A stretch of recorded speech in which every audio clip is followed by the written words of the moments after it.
In the previous video, we talked about connective tissue and all the varied subtypes of connective tissue, of which bone is one of them. So we're going to start talking about bone.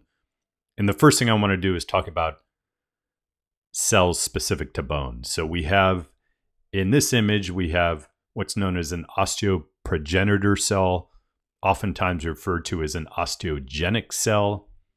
This is an osteoblast. This is an osteocyte. And over here is an osteoclast. And we'll talk about the roles of these different types of cells. But the goal of this video is really to show you how these cells come about. That is to say, osteogenic cells give rise to osteoblasts, which eventually will turn into osteocytes. A blast turning into a site is a typical nomenclature used for the development of cells.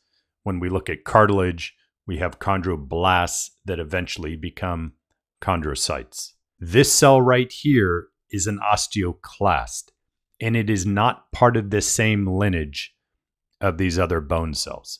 To understand that, let's take a look at this image right here, which is showing the development of a number of cells in the body.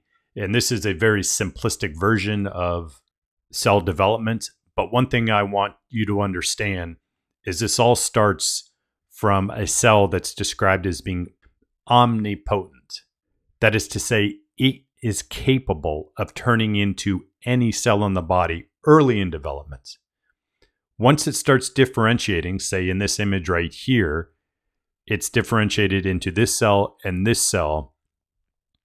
These cells are no longer omnipotent. They can only develop into cells within their expected lineage, if you will.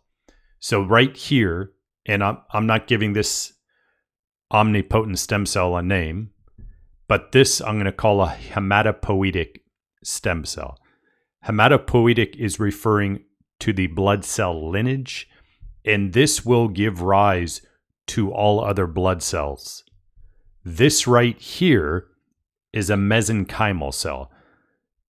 And in early development, mesenchymal cells will be the multipotent stem cell that's going to give rise to a number of connective tissue cells. For example, it will give rise to fibroblasts. It will give rise to chondroblasts, and then chondrocytes, adipocytes, fat tissue, and it will give rise to the osteogenic cells that we talked about in the previous slide, the osteoblasts, and then the osteocytes.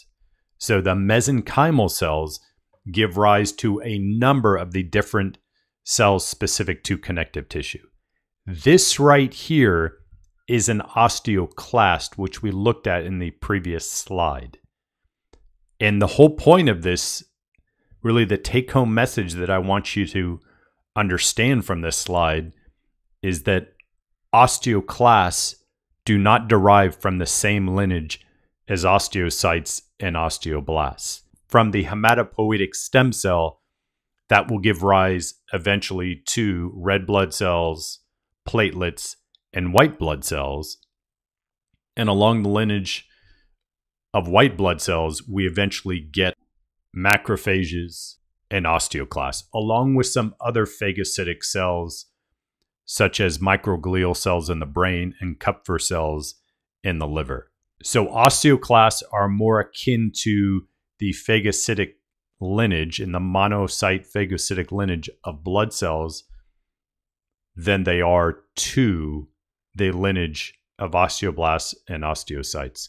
So we'll take a look at all the bone cells, which include osteogenic cells, osteoblasts, osteocytes, and osteoclasts.